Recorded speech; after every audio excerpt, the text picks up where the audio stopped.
Colgate என்பவர் ஜனவரி 25ஆம் தேதி 1883ஆம் ஆண்டு அவர் 1783ஆம் ஆண்டு பிறந்தார். அவருடைய தந்தை ராபர்ட் கோல்கேட். இவர் இங்கிலாந்து தேசத்தில் இருக்கிற ஹில்த் என்ற இடத்திலே அவர் பிறந்தார். இவர் ஒரு ஏழை விவசாய குடும்பத்தை சார்ந்தவர்.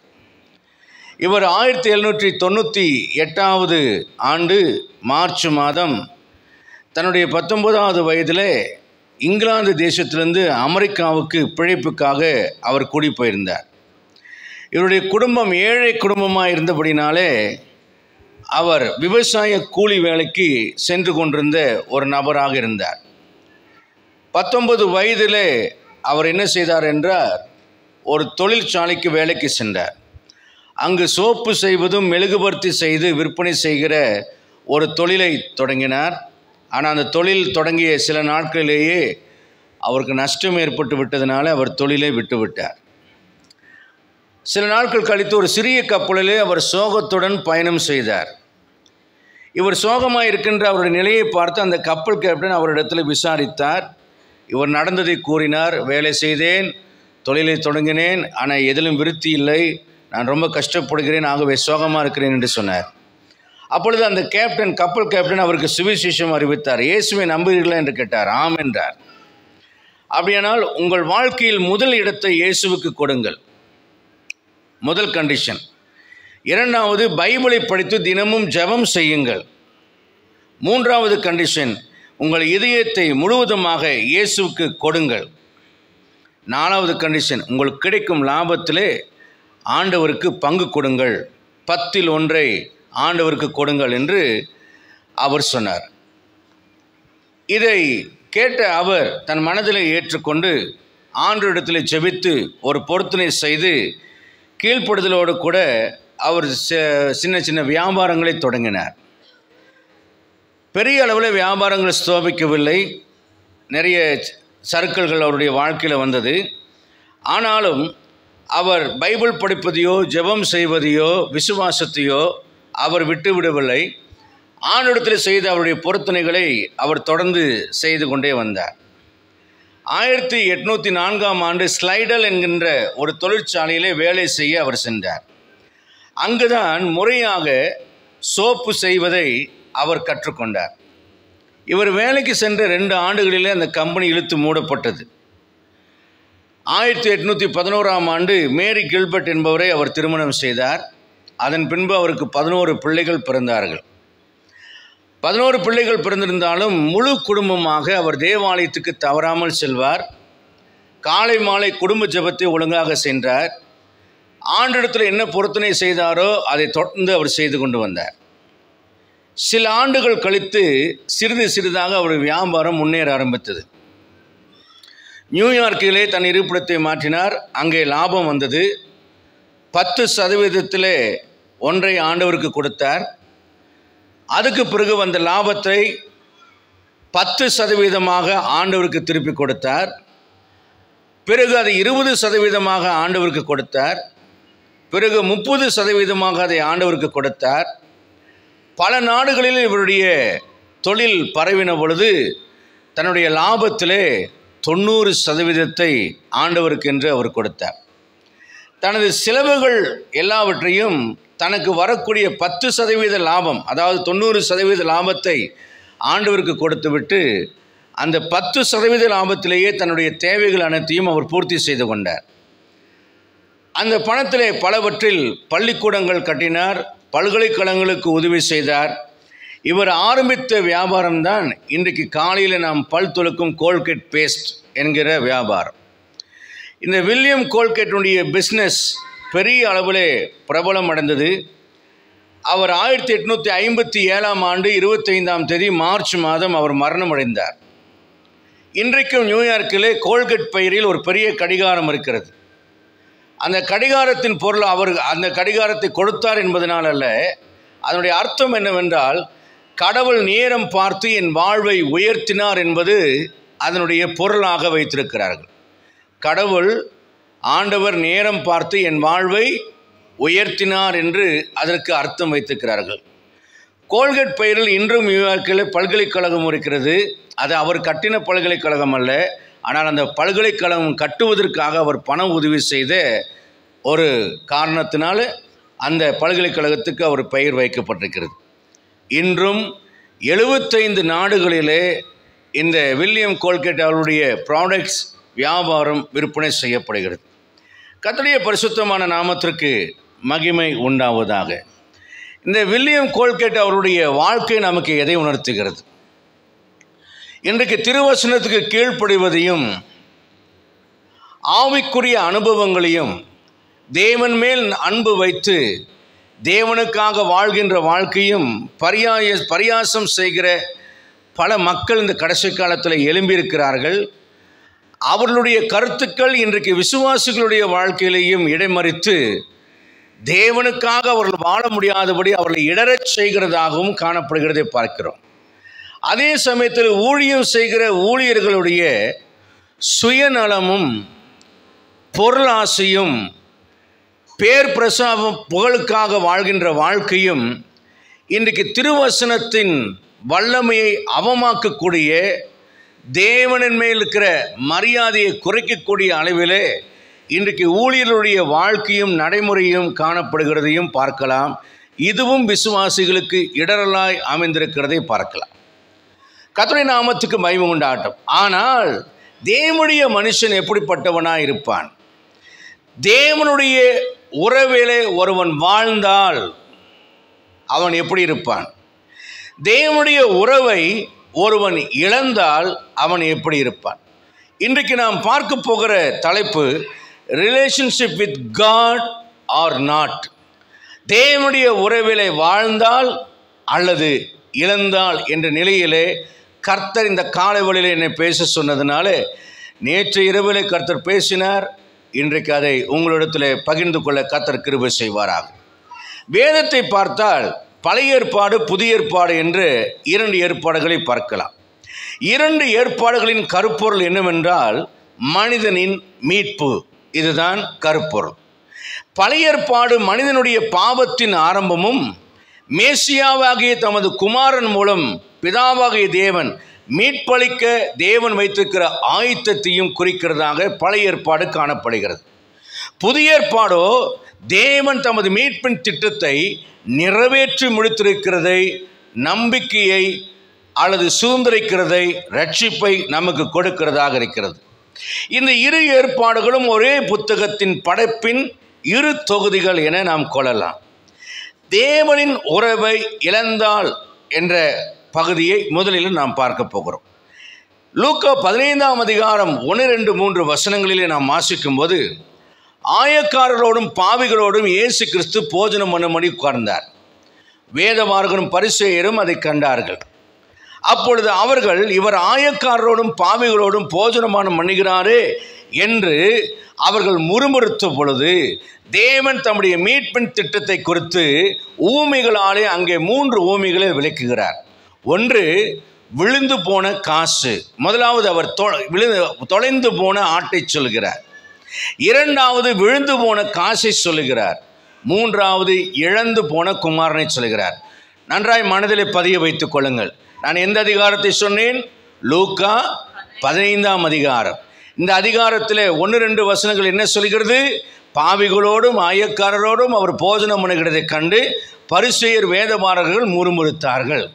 இதற்கு ஆண்டவர் பதில் கொடுத்தது 3 உவமைகள் மூலியமாக. முதலாவது உவமை தொலைந்து போன, நான் ரைமிங்காக சொல்கிறேன், அதை பிடிச்சிக்கொள்ளுங்க. தொலைந்து போன ஆடு.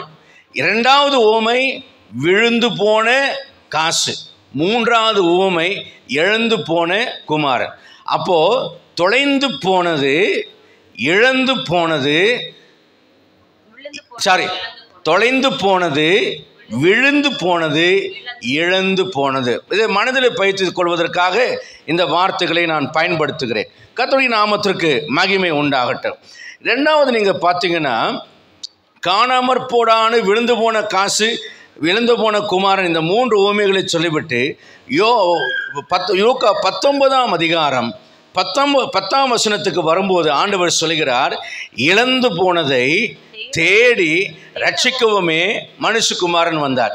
இங்கும் அதே கான்ட்ரோவர்சி, ஒரு முரண்பாடு, ஒரு வாக்குவாதம் அல்லது அவர்களுக்குள்ளே முறுமுறுப்பு வருகிறது. ஆயக்காரனாகிய சகையின் வீட்டுக்கு ஆண்டவர் போகிறார், வரி வசூலிக்கிற சகை வீட்டுக்கு போகிறார். அப்பொழுது பாவியாய் இருக்கிற மனுஷனிடத்தில் தங்கும்படிக்கு போகிறாரே என்று முறுமுறுத்த பொழுது ஆண்டவர் சொல்கிறார், இழந்து போனதை தேடி ரட்சிக்கவுமே மனுஷகுமாரன் வந்தார். புதிய ஏற்பாடு முழுவதும் நமக்கு நம்பிக்கையை கொடுக்கிறது, அவநம்பிக்கையை கொடுக்கவில்லை என்பதை நீங்கள் மறந்துவிடக்கூடாது. அல்லேலூயா. புதிய ஏற்பாடு முழுவதும் நமக்கு என்ன கொடுக்கிறது? நீ தள்ளப்படவில்லை, நீ கைவிடப்படவில்லை, உன்னை புறக்கணிக்கவில்லை. எல்லாரும் உன்னை புறக்கணித்தாலும் நான் உன்னை ஏற்றுக்கொள்கிறேன் என்பதுதான் புதிய ஏற்பாட்டினுடைய விசேஷமாக இருக்கிறது. அல்லேலூயா. அதுதான் சுவிசேஷமாக உங்களுக்கு அறிவிக்கப்படுகிறது. அல்லேலூயா. இரண்டாவது யோவான் 10 அதிகாரம் 10 வசனத்திலே, திருடன் திருடவும் கொல்லவும் அழிக்கவும் வருகிறான் அன்றி வேறொன்றுக்கு வரான், நானோ அவைகளுக்கு ஜீவன் உண்டாயிருக்கவும் அது பரிபூர்ணப்படவும் வந்தேன் என்று கர்த்தர் சொல்லுகிறார். அல்லேலூயா. உங்களை கொல்லவோ அழிக்கவோ உங்களிடத்திலிருந்து திருடவோ அல்ல, உங்களுக்கு ஜீவன் கொடுக்கவும் பரிபூர்ணப்படுத்தவும் நான் வந்தேன். அல்லேலூயா. 10 அதிகாரம் 11 வசனத்தில் சொல்லுகிறார், நானே நல்ல மேய்ப்பன், நல்ல மேய்ப்பன் தன் ஆடுகளுக்காக ஜீவனை கொடுக்கிறார். அப்படியானால் கடவுளாகிய நான் எப்படிப்பட்டவராக வந்தேன்? உன்னை நியாயந்திருக்கவோ அழிக்கவோ கொல்லவோ நரகத்தில் தள்ளவோ அல்ல, உன்னை மீட்க, தேடி மீட்க, இழந்ததை கொடுக்க, உனக்காக என் ஜீவனையே கொடுத்து உன்னை காப்பாற்றும்படி வந்தேன் என்று சொல்கிறார். அல்லேலூயா. அல்லேலூயா. அப்ப தேவ உறவை இழந்த மனிதனை தேடி தேவன் உறவாடும்படி புதிய ஏற்பாட்டிலே வருகிறார். ஆமென். தேவ உறவை இழந்த 3 மனிதர்களை உங்களுக்கு வேகமாக சொல்லி நான் கடந்து போகிறேன். முதலாவது மனிதன் ஆதாம். ஆதாம் ஆதியாகமம் 3 அதிகாரம் 7 வசனத்தில் வாசிக்கிறோம், கர்த்தரை விட்டு விலகின ஒரு மனிதன். இரண்டாவது சிம்சோனை குறித்து பார்க்கிறோம், மனிதனை விட்டு விலகின தேவன். முதலாவது என்ன பார்க்கிறோம்? கர்த்தரை விட்டு விலகின மனிதன். இரண்டாவது நாம பார்க்கிறோம், மனிதனை விட்டு விலகின கர்த்தர். மூன்றாவது நிலையை பார்க்கிறோம், சவுல் என்ற மனிதன் மனிதனை விட்டு விலகி அவனுக்கு சத்துருவான கர்த்தர், அவனுக்கு எதிரியாய் மாறி போன கர்த்தர். இது மூன்றும் பார்த்தீங்கன்னா மூன்றுமே ஆபத்தான அறிகுறிகள். இந்த மூன்றிலேயும் இன்றைக்கு பல மக்கள் வாழ்கிறார்கள். முதலாவதாக ஆதாமை நாம் பார்க்கிறோம். ஆதியாகமம் 3 அதிகாரம் 7 வசனம், புசிக்க வேண்டாம் என்ற கனியை அவர்கள் புசித்தார்கள். சர்ப்பம் சொன்னது, இது புசிக்கும் நாளில் கண்கள் திறக்கப்படும், உங்கள் கண்கள் திறக்கப்படும் போது நீங்கள் நன்மை தீமை அறிந்து தேவர்களைப் போல் இருப்பீர்கள் என்று சொன்னது. அவன் பொய் சொல்லவில்லை, ஆனால் பாதி பொய்யை சொன்னான். அதாவது உண்மையை மறைத்து சொன்னான். அதாவது இவர்கள் இழந்து போவார்கள், தேவனுடைய உறவிலே இருந்து விழுந்து போவார்கள், தேவனுக்கு கீழ்ப்படியாமல் போகிறார்கள் என்கிற உண்மையை அவன் மறைத்து, நீ இதை செய்தால் எந்த நிலைமையில் இருப்ப, ஆனால் நீ எதை இழப்பேங்கிறத அவன் சொல்லவில்லை. அல்லேலூயா. இன்றைக்கு சில மருந்துகளை டாக்டர்கள் பரிந்துரை செய்கிறார்கள், இதை சாப்பிடுங்க சரியா போயிடுன்னு சொல்லுவாங்க. ஆனால் அதை சாப்பிட்டால் அதற்கு பக்க விளைவு என்று ஒன்று உண்டு, சைடு எஃபெக்ட். ஆனால் எந்த மருத்துவரும் சைடு எஃபெக்ட் என்ன செய்யறதில்ல, நமக்கு சொல்றது இல்லை. அதே போல மதுபானம் விற்கிறார்கள், மதுபானத்தினால என்ன கேடு விளைவிக்கும் என்று அங்கே சைடில் இருக்கும். ஆனால் அது கோர்ட்டு கேஸ் எல்லாம் போட்டதுக்கு அப்புறம் தான் இந்த சிகரெட்டில் மற்றது எல்லாத்துலேயும் கேன்சர் வரும், புகையில பொருட்களில் கேன்சர் வரும், மதுபானத்தினால் லிவர் கெட்டு போகும், குடி கெடுக்கும்னு இப்போ விளம்பரம் போடுறாங்க. ஆனால் நீங்கள் பார்த்தீங்கன்னா இந்த விளம்பரம் பெருசாக போடுறதுக்கு பதிலாக கண்ணுக்கு தெரியாமல் சின்னதாக போட்டிருப்பாங்க. சில இன்சூரன்ஸ் கம்பெனிகள் இந்த இன்சூரன்ஸை போடுங்க, ஷேர் மார்க்கெட்டிங்கில் போடுங்க பணத்தை அப்படின்னு சொல்லுவாங்க. இதில் போட்டால் இவ்வளோ கிடைக்கணும் சொல்லுவாங்க. ஆனால் கீழே நிபந்தனைகளுக்கு உட்பட்டதுன்னு சொல்லிட்டு சுருக்கமாக கண்ணுக்கு தெரியாத எழுத்தில் ஒரு 20, 100, 200 நிபந்தனை போட்டிருப்பான். அதை என்னமே படிக்க மாட்டோம். அதில் பார்த்தீங்கன்னா இதில் நஷ்டமாச்சும் உனக்கு ₹1 கிடைக்காது, நீ போட்ட காசும் கிடைக்காதுங்கிறது இருக்கும். ஆனால் நமக்கு அதையெல்லாம் எல்லாம் மறைச்சிருவாங்க. சாத்தான் அதே போல இவர்களுக்கு என்ன பக்க விளைவு வரும், என்ன தண்டனை வரும், இவங்க என்ன இழக்க போறாங்க அப்படின்னு சொல்லாம என்ன மாற்றம் வரும் என்று சொன்னான். ஆனா என்ன இழப்பு வரும், என்னத்தை இழப்பீர்கள், என்ன தண்டனை உங்களுக்கு வரும் என்பதை அவன் சொல்லவில்லை. கண்கள் திறந்தது, நன்மை தீமை அறிந்தார்கள். கண்கள் திறக்கப்பட வேண்டிய அவசியம் இல்லாத ஒரு நிலையில இவர்கள் கண்கள் திறக்கப்பட விரும்பினார்கள். அல்லேலூயா. தேவ உறவை இழக்க வேண்டிய சில நேரங்களில் கேன்சர் வந்தால் எப்படி இருக்கும் அப்படின்னு நீங்கள் நினைக்க வேண்டிய அவசியம் கிடையாது. அல்லேலூயா சொல்லுங்க பார்க்கலாம். உண்மை தானே? ஆண்டவர் எனக்கு கேன்சர் கொடுக்கல, ஆனால் கேன்சர் வந்தால் எப்படி இருக்கும்னு நீங்கள் நினச்சி பார்க்கணும். இப்போ இவங்க அதைத்தான் செய்தாங்க. கண்கள் திறந்தா எப்படி இருக்கும்? நீ ஏன் வேதனையை பார்க்கணும்? ஆண்டவர் நீ பாவத்தை பார்க்க வேண்டாம், நீ தீமையை பார்க்க வேண்டாம், நீ மரணத்தை பார்க்க வேண்டாம், நீ பயத்தை பார்க்க வேண்டாம், நீ கஷ்டத்தை பார்க்க வேண்டாம், நீ நரகத்தை பார்க்க வேண்டாம், நீ வேதனையை பார்க்க வேண்டாம்னு சொல்லி ஆண்டவர் இவனை சுற்றிலும் எல்லாம் பாசிட்டிவாக வச்சுருந்தார். பார்த்து வெளியே பூமியில் முள்ளு குறுக்கு இருக்கும், வெளியே பூமியில் வறண்டு கிடக்கும், வெளியே பூமியில் விளைச்சல் இல்லாமல் இருக்கும். ஆனால் இவன் வாழ்கிற ஏதேனில் மட்டும் எல்லா ஃப்ரூட்ஸும் இருக்கும், எல்லா கனியும் இருக்கும். உதாரணம் சொன்னால் இளையகுமாரனுக்கு அவங்க அப்பா வீட்டில் தேவைப்பட்டதெல்லாம் கிடைச்சது. ஆனால் பன்னி மேய்க்கிற குடியானவன் வீட்டில் அவனுக்கு கேட்டது பன்னிக்கு புத்திங்கிற தவிடு கூட அவனுக்கு கிடைக்கல. அப்படியானால் அப்பா வீட்டில் சந்தோஷமாக வாழும்போது பன்னி தவிடு கூட கிடைக்கலன்னா எப்படி இருக்கும்னு நினச்சி பார்க்க வேண்டிய அவசியம் இல்லையே. ஆனால் இந்த ஆதாமும் ஏவாளும் சர்பத்தினுடைய தூண்டுதலினாலே அந்த பன்னித்தவடு எப்படி இருக்கும், இந்த கண்ணு திறந்தா எப்படி இருக்கும், தேவனை போல மாறினா எப்படி இருக்கும் அப்படின்னு அவங்க ஆசைப்பட்டதனுடைய விளைவு அவங்க ஒப்பு கொடுக்கப்பட்டாங்க. ஆதியாகமம் 3:5 அவங்களை எதிர்பார்த்தது ஒன்று, ஆனால் 3:7 நடந்தது ஒன்று. கர்த்தருடைய பரிசுத்தமான நாமத்திற்கு மகிமை உண்டாவதாக. பாவத்தை அறியும் அறிவு வந்தது, அதனால நிம்மதியற்ற குற்ற மனசாட்சி வந்தது. கண்கள் திறந்ததுனால நிர்வாணி என்று அறிந்தான். நிர்வாணி என்றால் என்ன? இழத்தல் என்று அர்த்தம். வித்தவுட் ட்ரெஸ் தான், நேக்னஸாக மாறினாங்க, நியூடாக இருந்தாங்க. ஆனால் அது எதை குறிக்கிறது என்றால் அவன் எல்லாவற்றையும் இழந்து விட்டான் என்பதை அது அர்த்தப்படுத்துகிறது. ஏதேனும் வாழக்கூடிய தகுதியை அவன் இழந்து விட்டான் என்று அர்த்தப்படுத்துகிறது. கவலை வந்தது அவனுக்கு. அது வரைக்கும் கவலைனா என்னன்னு தெரியாது, இப்போ கவலை வந்தது. மூன்றாவது, அவன் அந்த கண்கள் திறந்த உடனேயே அவன் தேவ சந்நிதியை விட்டு விலகினான்.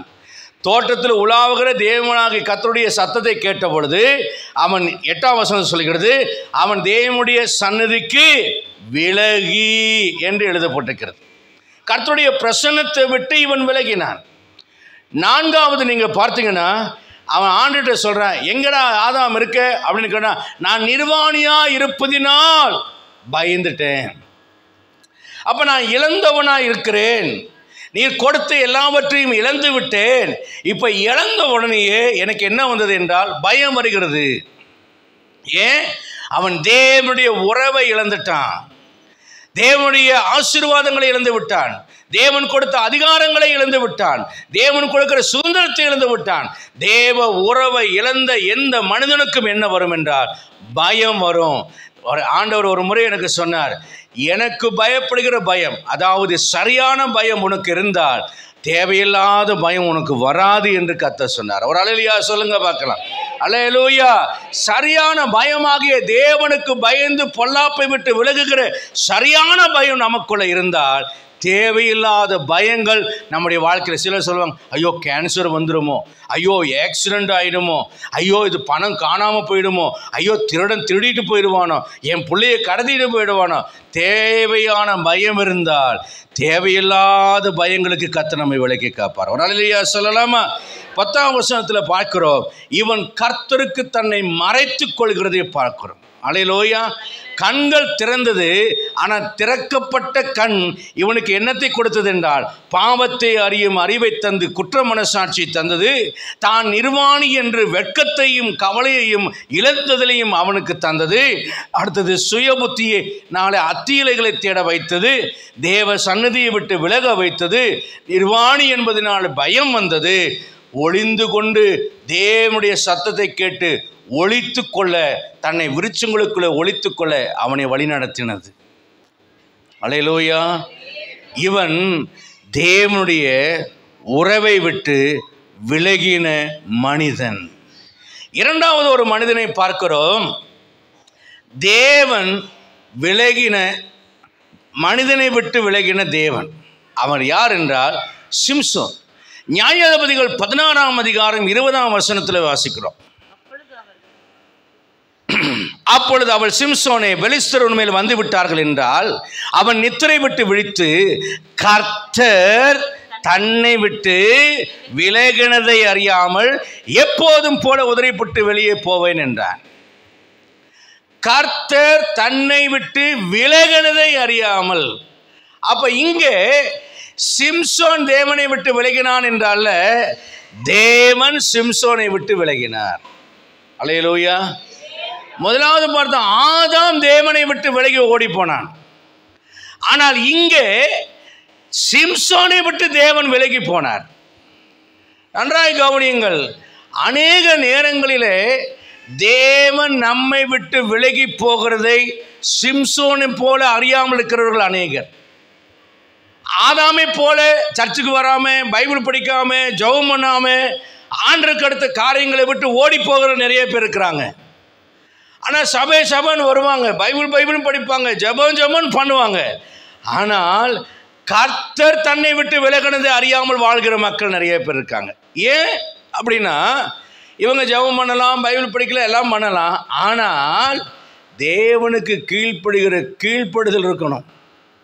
அதாவது என்னன்னா, தேவனோடு உறவாட வேண்டுமானால் அவரோடு இருக்கக்கூடிய, அவர் என்னிடத்தில் வாழ்வதற்கு ஏற்ற ஒரு பரிசுத்த நடக்க இருக்க வேண்டும். சிம்சோனுடைய ஐக்கியம், நசரேய விரதம், அவன் தேவனுக்கு மாத்திரம் சொந்தமானவராக இருந்திருக்க வேண்டும். ஆனால் காசா ஒரு வேசிக்கிட்ட போகிறார். அங்கே இருந்து விட்டு அடுத்தது தெளிலாளின் மடியில் வந்து தெளிலாளின் மடியில் படுத்து மயங்கி கிடக்கிறார். நன்றாய் கவனியுங்கள். மதுபானமும் வேசித்தனமும் இருதயத்தை மயக்கும் என்று வேதம் சொல்கிறது. அது ஒரு மயக்கம். அந்த மயக்கத்திலிருந்து நீங்கள் வெளியே எழும்புவது என்பது முடியாத காரியம். நிறைய நேரங்களிலே நீ பாவம் செய்தாலும் ஆண்டவர் கைவிடாமல் கூட இருந்து காப்பாற்றிக்கிட்டே இருப்பார். ஆனால் தெளிலால் என்ன செய்தால், ஒவ்வொன்றா கேட்டு கடைசியில் 7 சடை, அதாவது நசரேய விரதத்தை அவள் முறித்தாள். தேவனோடு இருக்கிற உடன்படிக்கையிலிருந்து சிம்சோனை அவள் பிரித்தாள். அவள் பிரித்த உடனேயே ஆண்டவரையும் சிம்சோனையும் பிரித்து தெளிலாளுடைய யோசனை நடுவில் வந்து உட்கார்ந்த பொழுது தேவன் வேற வழி இல்லாமல் சிம்சோனை விட்டு ஆவியானவர் விலகினார். இன்னைக்கு நீங்கள் ஒவ்வொருவரும் இந்த காலை வேளையில் அறிய வேண்டியது, ஆண்டவரே நீர் என்னோடு இருக்கிறீரா? நான் உம்முடைய உடன்படிக்கையிலே உண்மையாக இருக்கிறேனா? ஆண்டவரே உம்முடைய உடன்படிக்கையிலே நான் உண்மையாக இல்லாவிட்டால் நீர் என்னை விட்டு விலகி விடுவீர். சிம்சோன் கர்த்தர் தன்னை விட்டு விலகினதை அவன் அறியவில்லை.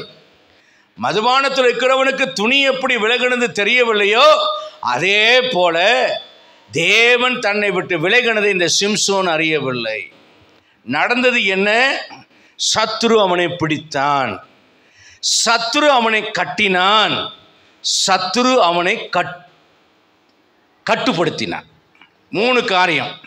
சத்துரு பிடித்தான், சத்துரு கட்டினான், சத்துரு கட்டுப்படுத்தினான். இதற்கு முன்னால் சிம்சோன் யாரு? ஆவியானவரால் அபிஷேகம் பண்ணப்பட்டவனாய் இருந்தான். முழுவதும் ஆவியானவர் அவனை ஆட்கொண்டார். இப்போ சிம்சோனை பிசாசு ஆட்கொள்கிறான், எதிரி ஆட்கொள்கிறான்.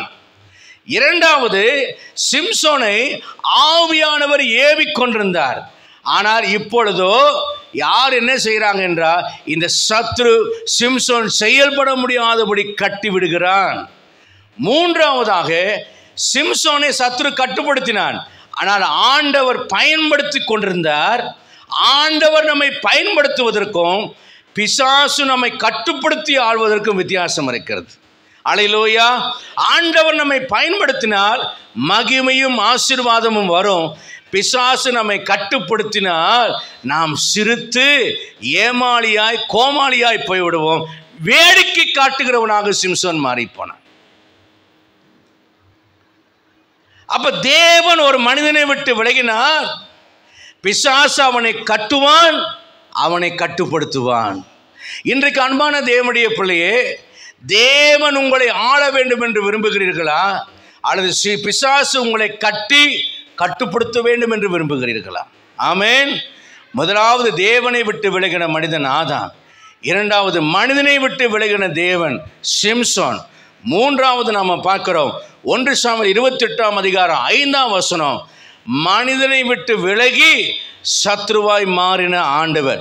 1 சாமுவேல் 28:5 வாசிக்கிறோம், சவுல் பெலிஸ்தரின் பாளையத்தை கண்டபோது பயந்தான், அவன் இருதயம் தத்தளித்துக் கொண்டிருந்தது. எப்படி தத்தளித்தது? மிகவும் தத்தளித்துக் கொண்டிருந்தது. 28ஆம் அதிகாரம் 16ஆம் வசனத்தில் நம்ம வாசிக்கும் போது, கர்த்தர் உன்னை விட்டு விலகி உனக்கு சத்துருவாய் இருக்கும் போது, அந்த சென்டென்ஸை குறித்து கொள்ளுங்க. ஆண்டவர் விலகின்ற கூட பரவாயில்ல, மறுபடியும் ஒரு ஜெபத்தை கேட்டு சிம்சோன் வாழ்க்கையில் கிரியை செய்தார். ஆனால் சவுளுடைய வாழ்க்கையில் ரொம்ப மோசம். ஆண்டவர் விலகினது மட்டுமல்ல, சவுலுக்கு சத்ருவாகவே மாறி போனார். ஏன் ஆண்டவர் அப்படி சத்ருவாய் மாறணும்? 15ஆம் வசனத்தில் சவுல் சொல்கிறார், தேவனும் என்னை கைவிட்டார். என்ன சொல்கிறார்? தேவனும் என்னை கைவிட்டார். நான் ரொம்ப பரிதாபகரமாய் பார்க்கிற ஒரு மனிதன் இந்த சவுல். தேவன் கைவிடுகிற மனிதனை போல ஒரு பரிதாபகரமான மனிதன் வேறு யாரும் இல்லை. ஆண்டவர் சொல்கிறார், நான் பேசுகிறேன். சவுல் சொல்கிறார், நான் பேசுகிறேன், கர்த்தர் என்னோடு பேசுவதில்லை. ஏன்? 1 சாமுவேல் 28:6 வாசிக்கிறோம், அவர் சொப்பனங்களினாலாவது ஊரிம் தும்மினாலாவது அவர் எனக்கு மறு உத்தரவு அருளவில்லை. நான் கர்த்தரிடத்தில் விசாரிக்கிறேன், நான் என்ன செய்யணும் ஆண்டவரே? ஆனால் ஆண்டவர் என்னோடு பேசுறதில்லை. நிறைய நேரங்களில் நம்முடைய ஜெபங்கள் ஒன்வேவாக இருக்கிறது. நாம் பேசிக்கொண்டே இருக்கிறோமே தவிர ஆண்டவர் நம்மோடு பேசுவதில்லை. ஏன் பேசலை? இவன் கர்த்தருடைய வார்த்தையை புறக்கணித்தபடியால் கர்த்தர் அவனை ராஜாவாக இராதபடிக்கு புறக்கணித்தார். அல்லேலூயா. பாருங்க, கண்கள் திறந்தது. ஆதாமுடைய வாழ்க்கையில் நன்மையை மட்டும் பார்க்கறதுக்கு வச்சிருந்தார், பரிசுத்தத்தை மட்டும் பார்க்கறதுக்கு வச்சிருந்தார், நிறைவை மட்டும் பார்க்கறதுக்கு வச்சிருந்தார், ஆசீர்வாதத்தை மட்டும் பார்க்கிறவனாய் வைத்திருந்தார், ஜீவனை மட்டும் பார்க்கிறவனாய் வைத்திருந்தார், பாதுகாப்பை மட்டும் பார்க்கிறவனாய் வைத்திருந்தார். பிசாசு வந்தான், தேவனுக்கு கீழ்ப்படியாமே போக பண்ணினான். விளைவு தீமையும் பார்க்க வைத்தான், பாவத்தை பார்க்க வைத்தான், குறைவை பார்க்க வைத்தான், சாபத்தை பார்க்க வைத்தான், மரணத்தை பார்க்க வைத்தான், தண்டனையை பார்க்க வைத்தான், பயத்தையும் கவலையும் கொள்ள வைத்தான். அல்லேலூயா, அல்லேலூயா. அப்போ தேவ உறவில வாழ்ந்தால் ஏதேனுக்குள்ளே வாழலாம், அங்கே தேவனுடைய நன்மையை காணலாம். நியாயாதிபதிகளுக்கு வரும்போது 16ஆம் அதிகாரம் 20ஆம் வசனத்தில் நம்ம வாசிக்கிறோம், அங்கே சிம்சோனுடைய நிலைமை, அவன் மயக்கத்தில் உணர்வற்ற நிலைமையிலே அவன் வாழ்ந்தான். ரோமர் 1ஆம் அதிகாரம் 21ஆம் வசனத்தில் வாசிக்கிறோம், உணர்வில்லாத அவருடைய இருதயம் இருளடைந்தது என்று வாசிக்கிறோம். ரெண்டாவதான ஒரு திறப்பு மயக்கம் அல்லது கண்கள் திறக்கப்படுறதுங்கிற ரெண்டாவது நீங்கள் பார்த்தீங்கன்னா மயக்கம் அடைந்த நிலைமையில் வாழ்றது. ஒரு தேவனுடைய மனிதன் உணர்வற்ற நிலைமைக்கு போவானால் கர்த்தர் அவனை விலகுகிறதை அவன் அறிய மாட்டான். ரோமர் 3ஆம் அதிகாரத்தில் 11ஆம் வசனம் 18ஆம் வசனம் வரைக்கும் வாசிக்கும் போது, எல்லாரும் வழி தப்பி கெட்டு போனார்கள், நன்மை செய்கிறவனே ஒருவனாகவும் இல்லை என்று சொல்லிவிட்டு கடைசி வசனத்தில் சொல்கிறார், 18ஆம் வசனத்தில், அவருடைய கண்களுக்கு முன்பாக தெய்வ பயம் இல்லை. சிம்சோனுடைய வாழ்க்கையில் தெய்வ பயம் இல்லாமற் போனதுனால எதிரிகளினாலே அவன் பிடிக்கப்படக்கூடிய நிலைமைக்கு வந்தான். தெய்வ பயம் இல்லாதவனுக்கு கர்த்தர் விலகினது தெரியாது. ஆமேன், அல்லேலூயா சொல்லுங்க. விளக்க நேரம் இல்லாத வேகமாக ஓடுகிறேன். மூன்றாவது பார்க்கிறோம், மூன்றாவது கண்கள் திறக்கிற ஒரு நிலைமை என்னவென்றால், புத்தி தெளிந்த போது. லூக்கா 15:17 இளையகுமாரனுக்கு புத்தி தெளிந்த போது அவன் கம்பேர் பண்ணி பார்க்குறான். அப்பா வீட்டில் நான் எப்படி இருந்தேன், இப்போ இந்த குடியானவங்கிட்ட பண்ணித்த விட்டு சாப்பிட்ருக்கிற இந்த நேரத்தில் நான் எப்படி இருந்தேன், நேபுகாத்நேச்சார் 4ஆம் அதிகாரம், தானியேல் 4ஆம் அதிகாரம் 34, 36 வாசிக்கிறார். அவ்வேளையில் என் புத்தி எனக்கு திரும்ப வந்தது. மேட்டுமை, பெருமை, ராஜாங்கிற அகங்காரம், திமிரு, அவன் நினைச்சா கொள்ளுவான், நினைச்சா காப்பாற்றுவான், அப்போ உயர்த்துவான், தாழ்த்துவான், அப்படிப்பட்டவன் மேலே ஒருவர் உயர்ந்தவர் ஒருவர் உண்டு என்பதை அறியும்படி ஒரு தாழ்மை அவனுக்குள்ளே வந்த பொழுதுதான் ஒரு புத்தி தெளிவு அவனுக்குள்ளே வந்தது. அல்லேலூயா. இன்றைக்கி நமக்கு தேவை நேபுகாத்நேச்சாருக்கும் இளையகுமாரனுக்கு வந்தது போல ஒரு புத்தி தெளிவு வேண்டும். ஆதாமை போல கண்ணும் திறக்க வேண்டாம், நியாயாதிபதிகளை பார்க்கறது போல ஆவை குறுக்கிய கண்கள் மயக்கப்படவும் வேண்டாம்.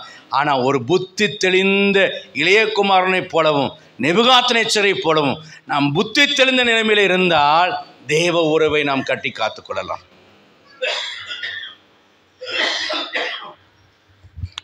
தேவனினுடைய உறவு எங்கே துவங்குகிறது? வேகமாக சில காரியங்களை நான் சொல்லிவிட்டு நான் கடந்து போகிறேன். தேவனுடைய உறவு எங்கே முறிகிறது? தேவ வார்த்தைக்கு எங்கே கீழ்ப்படியவில்லையோ அங்கே தேவ உறவு முறிகிறது. அப்படியானால் தேவ உறவு எங்கே துவங்குகிறது? எங்கே தேவனுடைய வார்த்தைக்கு கீழ்ப்படுதல் உண்டோ அங்கே தேவனுடைய உறவு துவங்குகிறது. மத்தேயு 4ஆம் அதிகாரம் 4ஆம் வசனத்தில் வாசிக்கலாம். அவர் பிரதித்திரமாக, மனுஷன் அப்பத்தினாலே மாத்திரமல்ல தேவனுடைய வாயிலிருந்து புறப்படுகிற ஒவ்வொரு வார்த்தையினாலும் பிழைப்பான் என்று எழுதியிருக்கிறதே என்றார். கர்த்தருடைய பரிசுத்தமான நாமத்திற்கு மகிமை உண்டாவதாக. மனிதன் அப்பத்தினால் மாத்திரம் அல்ல என்றால் அப்பமும் அவசியம் என்று அர்த்தம். அப்பம் வேண்டாம் என்று அர்த்தம் அல்ல. இந்த ஒன்றினால் மாத்திரம் ஒரு மனுஷன் பிழைக்கிறது இல்லை. அப்போ அவன் சரீரத்தை காப்பாற்றுகிறது, தேவனுடைய வார்த்தை அவன் ஆத்துமாவை காப்பாற்றுகிறது. அப்போ சரீரத்துக்கு அப்பம் தேவையாக இருக்கிறது போல இந்த ஆத்துமா பிழைப்பதற்கு தேவ வார்த்தை தேவையாக இருக்கிறது என்று கர்த்தர் சொன்னார். அப்பத்தினால் மாத்திரம் அல்ல, தேவ வார்த்தை. அப்பம் சரீரத்திற்கும் தேவ வார்த்தை ஆத்துமாவுக்கும் அவசியம் என்று சொல்கிறார். ஆதாம் தேவ வார்த்தைக்கு கீழ்ப்படியாத போது அவன் ஆத்துமா மரணத்தை கண்டான், சரீர மரணத்தை அடையலை. அதுக்கப்புறம் 900 வருஷம் வாழ்ந்தான், ஆத்மீக மரணத்தை கண்டான். புதிய ஏற்பாட்டு விசுவாசிகள் எப்படி இருக்க வேண்டும்? வேதம் சொல்கிறது. 1 தெசலோனிக்கர் 1ஆம் அதிகாரம் 5ஆம் வசனத்தில் வாசிக்கிறோம். எங்களுடைய சுவிசேஷம் வசனத்தோடு மாத்திரமல்ல, வல்லமையோடும் பரிசுத்த ஆவியானவரின் முழு நிச்சயத்தோடும் வந்தது. வாசிங்க அந்த வசனத்தை. எங்கள் சுவிசேஷம் உங்களிடத்தில் வசனத்தோடு மாத்திரமல்ல, வல்லமையோடும் பரிசுத்த ஆவியோடும் முழு நிச்சயத்தோடும் வந்தது. நாங்களும் உங்களுக்குள்ளே இருந்தபோது உங்கள் நிமித்தம் எப்படிப்பட்டவர்களாக இருந்தோம் என்று அறிந்திருக்கிறீர்கள். 4 காரியத்தை சொல்கிறார். வசனத்தோடு மாத்திரமல்ல, வெறும் வசனமாக வார்த்தையாக சொல்லலை. பவர் ஆஃப் த பவர், வல்லமை அந்த வசனத்தில் இருந்தது. வல்லமை இருந்தது என்றால் என்ன? தேவ வசனத்தை எங்களால் நீங்கள் ஏற்றுக்கொண்ட போது அது மனுஷர் வசனமாக ஏற்றுக்கொள்ளாமல் தேவனுடைய வசனமாகவே நீங்கள் ஏற்றுக்கொண்டதுனாலே அது விசுவாசிக்கிற உங்களுக்குள்ளே பலனும் செய்கிறது என்று வாசிக்கிறோம். அப்படின்னா கர்த்தருடைய வார்த்தையை நான் கேட்டு விசுவாசிக்கும் போது அந்த வார்த்தை என்னில் நிறைவேறுகிறது. அந்த வார்த்தையின் வல்லமையினால் நான் ஆசீர்வதிக்கப்படுகிறேன், விடுவிக்கப்படுகிறேன், ரட்சிக்கப்படுகிறேன். அதுதான் வல்லமை. 2வது பரிசுத்த ஆவியோடு வந்தது என்றால் இது அசுத்த ஆவியினாலேயோ வெறும் மனுஷர் வசனமாக அல்ல. இது பேசினது யாரு? பரிசுத்த மனுஷர்கள் பரிசுத்த ஆவியினாலே ஏவப்பட்டு பேசினார்கள். அப்போ பேசினது மனுஷன் அல்ல, இது ஆண்டவர். 2. 3வது முழு நிச்சயத்தோடு வந்தது என்றால் பேசுகிறவன் நம்பிக்கை இல்லாமல் பேசலை, அவன் எக்ஸ்பீரியன்ஸ் பண்ணி அனுபவித்து பேசுகிறான். முழு நிச்சயமாய் வந்தது. அதுக்கு கீழே அவர் இது எல்லாத்துக்கும் முத்தாய்ப்பு வைத்தது போல அழகாக ஒரு வார்த்தையை சுட்டி காட்டுகிறார். உங்களுக்குள்ளே இருந்தபோது உங்கள் நிமித்தம் எப்படிப்பட்டவர்களாக இருந்தோம் என்று அறிந்திருக்கிறீர்களே. அப்படியானால் இவர்கள் சாட்சியோடு வாழ்ந்திருக்கிறார்கள். 2 தெசலோனிக்கர் 3ஆம் அதிகாரம் 6லிருந்து 12 வசனங்களை வாசிக்கலாம். இப்போ அதனுடைய விளக்கத்தை இங்கே 2 தெசலோனிக்கர் சொல்கிறார். சகோதரரே, எங்களிடத்தில் ஏற்றுக்கொண்ட முறைமையின்படி நடவாமல் ஒழுங்கற்று நடக்கிற எந்த சகோதரனையும் நீங்கள் விட்டு விலக வேண்டும் என்று அடுத்த வசனம். இன்ன விதமா எங்களை பின்பற்ற அவர் சொல்கிறார், இன்ன விதமா எங்களை பின்பற்ற வேண்டும் என்று அறிந்திருக்கிறீர்களே. நாங்கள் உங்களுக்குள்ளே ஒழுங்கற்று நடவாமல். அப்ப முதலாவது வசனத்தை பேசுகிறவன் ஒழுங்கற்று நடக்கக்கூடாது. he must be well disciplined மேனா இருக்க வேண்டும். வசனத்தை பேசுகிறவன் ஒழுக்கம் உள்ள மனிதனாக இருக்க வேண்டும். 2, ஒருவனிடத்தில் இலவசமாய் சாப்பிடாமலும், யாருக்கிட்டையும் இலவசமா சாப்பிடக்கூடாது. அடுத்த வருஷம், உங்களில் ஒருவனுக்கும் பாரமாய் இராதபடிக்கு, யாருக்கும் பாரமா இருக்கக்கூடாது. ஐயோ, என்ன இந்த பாஸ்ட்னால பெரிய தொல்லையா போச்சு. யூடியூப்ல ஒரு ஊழியக்காரமா அழுதுச்சு, விசுவாசிகளாக நான் பட்ட அவமானம். நான் சரின்னு என்னதான் இருக்குன்னு கேட்கலான்னு போனால், அந்த அம்மா சபையை விட்டு ஒரு சகோதரர் போயிட்டாராம். அப்புறம் போனதுனால அந்த சகோதரரை மீட் பண்ண போயிட்டு அவங்க வீட்டுக்காரர் சொன்ன வேண்டாமா விட்டுருன்னா, அவர் தான் சர்ச்சுக்கு தண்ணி சப்ளை பண்ணுவாராம், அவர் தான் உபவாசம் கொடுத்து காய்கறியெல்லாம் சாப்பாட்டுக்கு வாங்கி கொடுப்பாராம். அவர் வீட்டுக்கு போயிட்டு 85 கால் பண்ணி ஏன் பிரதர் அட்டன் பண்ணலன்னு கேட்டபோது, இயேசு சபைக்கு வர வேண்டாம்னு சொல்லிட்டாருன்னு சொன்னாராம். நீங்கள் தான் பிரதர் காய்கறி வாங்கி கொடுப்பீங்க, நீங்கள் தான் பிரதர் தண்ணி வாங்கி கொடுப்பீங்க, இப்போ என்ன பிரதர் பண்ணுறது அப்படின்னு கேட்டபோது அவர் சொன்னாராம், இந்த ஈரோடு மாவட்டத்தில் காய்கறியாக இல்லைன்னு அவர் கேட்டாராம். அது கேட்டபோது எனக்கு ரொம்ப அவமானமாக இருந்தது. என்னைக்காவது நான் அப்படி ஏதாவது உங்ககிட்ட கேட்டிருக்குன்னான்னு எனக்கு ஞாபகம் இல்லை. அதை மாதிரி ஒரு அவமானம் வேறு எதுவுமே கிடையாது. ஊழியக்காரனுக்கு கர்த்தர் தந்தா சாப்பிடணும், தரலைன்னா பட்டினி கிடக்கணும். இதுதான் நான் கற்றுக்கொண்ட ஊழியம். சபை கட்டுறீங்க, கட்டுமான வேலையில் பாதி பாருங்கள் அரைகுறைய நிற்குதா, காசு இருந்தால் கட்டு, இல்லைன்னா காசு வர்ற வரைக்கும் காத்திருந்து ஜெபம் பண்ணு. இதுதான் நான் கற்றுக்கொண்ட ஊழியம். எங்கிட்ட காசு வச்சுக்கிட்டு விசுவாசியை பார்த்து காசு கொடு காசு கொடுன்னு கேட்கறது ஊழியம் இல்லை. எனக்கு கற்றுக் கொடுத்த ஊழியம். ஏன் உன் பிள்ளைக்கு இடம் வாங்கி போட்டீங்கள, உன் பிள்ளை பேரில் டெபாசிட் வச்சுருக்கீல, உங்கள் அம்மா அப்பா கொடுத்த காசு இருக்குல்ல, இதெல்லாம் ஊழியத்தில் வந்த காசு இல்லை. அம்மா அப்பா பிள்ளைக்கு 3 பேருக்கும் பிரித்து கொடுக்கும்போது கொடுத்த காசு. இந்த இது உனக்கு அப்போ எங்கள் அம்மா நான் கொடுக்குறதெல்லாம் ஊழியத்துக்கு போட்டுறேன்னு சொல்லி எங்கள் அம்மா என்ன பண்ணுவாங்கன்னா, என் மனைவி கூப்பிட்டு சொல்லுவாங்க, இங்கே பாரு, இது உனக்கும் பிள்ளைகளுக்கும் பெற்றோராகிய நாங்கள் சேர்த்து வைத்ததை கொடுக்குறோம், இது ஊழியத்துக்கு நாங்கள் கொடுக்கல. உம்புருஷே, அதாவது என் பையன் ஊழியத்தில் கொண்டே போட்டுருவேன், அப்படி போடக்கூடாதுங்கிறதுக்காக உனக்கு சொல்லி கொடுக்குறேன், பத்திரமா வச்சுக்க அப்படின்னு சொல்லுவாங்க. நான் என் மனைவி நைஸ் பண்ணி வாங்குவேன். ஆனால் ஒரு நாள் ஆண்டவர் எனக்கு சொன்னார், ராயனுடையதை ராயனுக்கும், தேவனுடையது இது உங்கள் அம்மா அப்பா கொடுக்கறது, இது உன் மனைவிக்குன்னு கொடுக்கறது, உன் பிள்ளைக்குன்னு கொடுக்கறது. நாளைக்கு அதை இங்கே செலவு பண்ணிவிட்டு நீ கர்த்தாவே என் பிள்ளைக்கு ஒன்று கொடுக்கல, என் பொண்டாட்டிக்கு ஒன்று கொடுக்கலன்னு கேட்காத. ஊழியத்தில் இருக்கிற இடத்த உன் பிள்ளைக்கும் பொண்டாட்டிக்கு நீ சேர்க்க வேண்டாம். ஊழியத்தில் வர்றது ஊழியத்துக்கு செலவு பண்ணு. ஆனால் நீயா சம்பாரிச்சிருந்தீங்கன்னா, உனக்கா ஏதாவது நான் கொடுத்துருந்தா அதையே ஊழியத்துக்கு போட்டுக்க. நாளைக்கு என் பிள்ளைக்கு கொடுக்கல, என் பொண்டாட்டி கொடுக்கலன்னு என் நாமத்தை தூஷிக்காத அப்படின்னு கர்த்தர் சொன்னார்.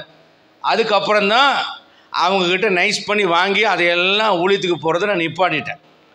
சர்ச்சு கட்டும்போது ஆண்டவர் சொன்னார், இது பொதுவாக இருக்கணும். அங்கே உன் வீட்டையும் கட்டி வச்சுட்டு எங்கள் அப்பா சர்ச்சை மட்டும் பார்த்தான், எங்களை பார்க்கல, நாளைக்கு உன் பொண்டாட்டியும் பிள்ளைகளும் குறை சொல்லக்கூடாது. அதே சமயத்தில் வீட்டை மட்டும் கட்டிட்டு சபையில் கூரை போட்டு வச்சுக்கிட்டு காலத்தை ஓட்டிட்டு சொத்து சேர்த்து வச்சுட்டு இருந்தால் விசுவாசிகள் சொல்லக்கூடாது, எங்கள் பாஸ்டர் ஊழியம் செஞ்சார், ஒரு சர்ச்சு கூட கட்டி கொடுக்கல எங்களுக்கு, ஆனால் அவர் மட்டும் சொந்த பங்களா கட்டிக்கிட்டாருன்னு சொல்லக்கூடாது. அப்போது கர்த்தர் எனக்கு கொடுத்த ஒரு அறிவு வெளிச்சம் என்னவென்றால், ராயனுடையது ராயனுக்கு கொடு, தேவனுடையதே தேவனுக்கு கொடு, குடும்பத்துக்குரியதை குடும்பத்துக்கு கொடு, ஊழியத்துக்குரியதை ஊழியத்துக்கு கொடு என்றார். நான் மன உற்சாகப்பட்டு எனக்கென்று இருந்தது, என் மனைவிக்குரியது என் பிள்ளைகளுக்குரியது அல்ல, எனக்கென்று இருந்தது எல்லாவற்றையும் நான் தேவனுக்கு கொடுத்து விட்டேன். என் மனைவியோடதே என் மனைவி தான் தரணும், என் பிள்ளையோடதே என் பிள்ளை தான் தரணும். அவர்களோடது நான் பிடுங்கினா பிறர் பொருளை இச்சிக்கிறதுக்கு சமானம். அதனால தான் என் மனைவி அவங்க வீட்டில் கொடுத்த காசில் வாங்கின இடத்த சர்ச்சுக்காய் காணி கொடுக்கும்போதே சொன்னேன், ஒரு விசுவாசியாக வைத்து ஜெபம் பண்ணி வாங்கி தான் அதை நான் விற்று சர்ச்சுக்கு போட்டேனே தவிர நான் நைஸ் பண்ணி வாங்கவே கிடையாது. ஏன்னா என் மனைவியை நைஸ் பண்ணி வாங்குறதும் ஒன்று தான், உங்களில் ஒருத்தரை நைஸ் பண்ணி வாங்குறதும் ஒன்று தான், 2மே அபகரிக்கிறதுக்கு சமானம். தேவன் தராமல் என் சுய ஞானத்தினாலும் தந்திரமான பேச்சினாலும் உங்களுடைய காணிக்கையும் தசமபாகத்தையும் உங்களுடைய பொருள்களையும் நான் கொள்ளை கொள்வேனானால் நான் ஒழுங்குள்ள ஒரு ஊழியக்காரன் அல்ல. இன்றைக்கு வரைக்கும் நான் கற்றுக்கொண்ட ஒரு பாடம், என்னை ஒருவரும் விரல் நீட்டி குற்றம் சாட்டக்கூடாது. இப்பவும் நான் சபையை பார்த்து சொல்கிறேன், என்னிடத்தில் குற்றம் இருக்கும் என்றால் நீங்கள் சபை நடுவில் எழும்பி தாராளமாக விரல் நீட்டி போதிக்கிற பாஸ்டர் நீங்கள் இப்படி செய்கிறீங்க அப்படின்னு என்னை பார்த்து குற்றம் சொல்ல என்னிடத்தில் முகாந்திரம் இருக்குமானால், உங்களில் சிறு வயதுள்ளவர்களோ பெரு வயதுள்ளவர்களோ முதியோரோ இளையோரோ யார் வேண்டுமானாலும் எழும்பி நின்று என் மேலே குற்றம் சாட்டலாம். பவுல் சொல்கிறார், என் மேன்மை பாராட்டலை ஒருவன் அபத்தமாக்குறதை பார்க்கலும் நான் சாகிறது நலமாயிருக்கும்.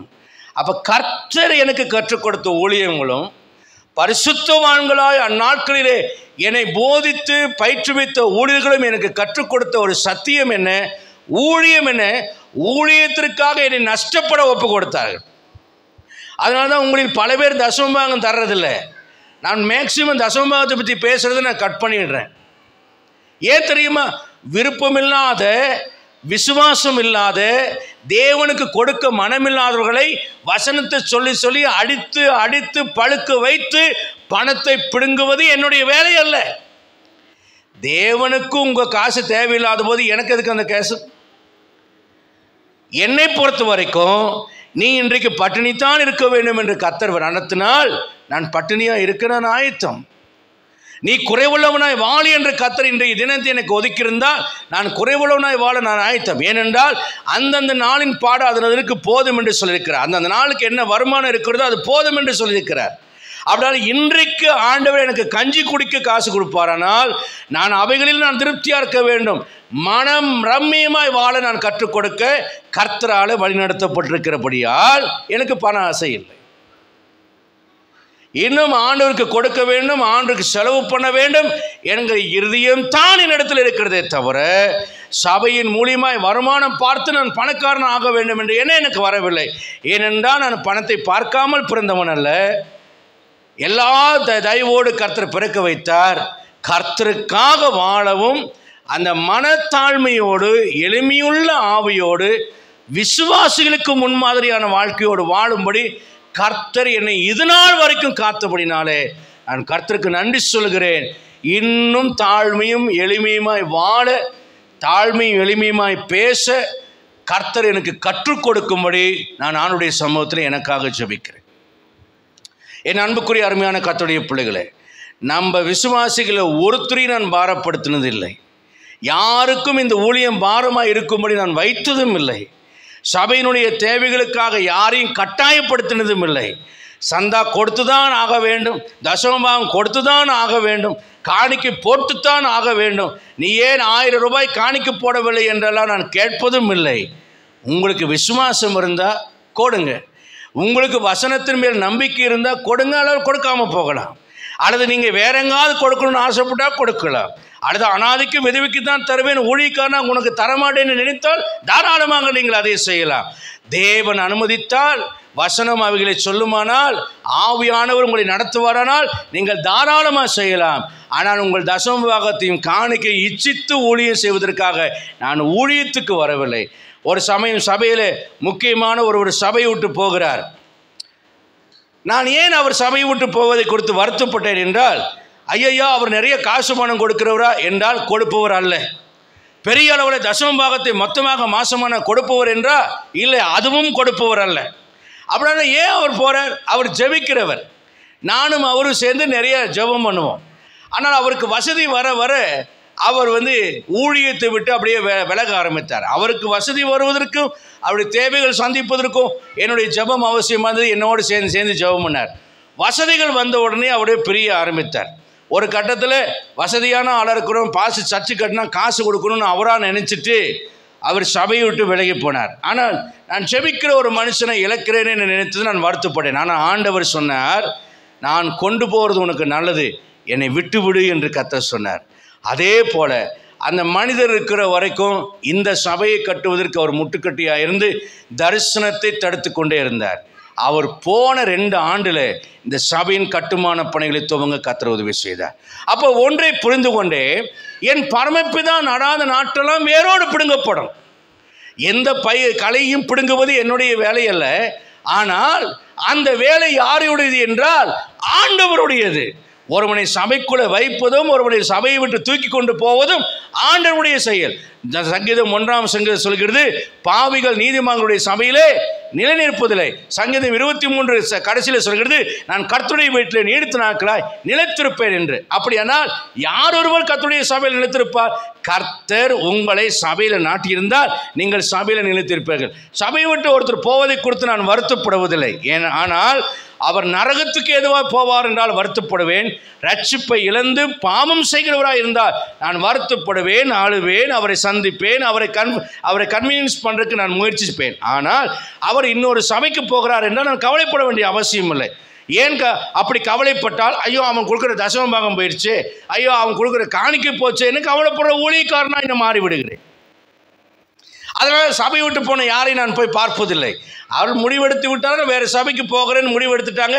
இங்கே இருக்கிற சத்தியம் அவர்களுக்கு ஒத்துக்கொள்ளவில்லை, இங்கே இருக்கிற ஒழுங்கு அவர்களுக்கு ஒத்துக்கொள்ளவில்லை, அல்லது நான் அவர்களை புகழ விரும்பாதனால அவர்களால் அதை தாங்கிக் கொள்ள முடியவில்லை.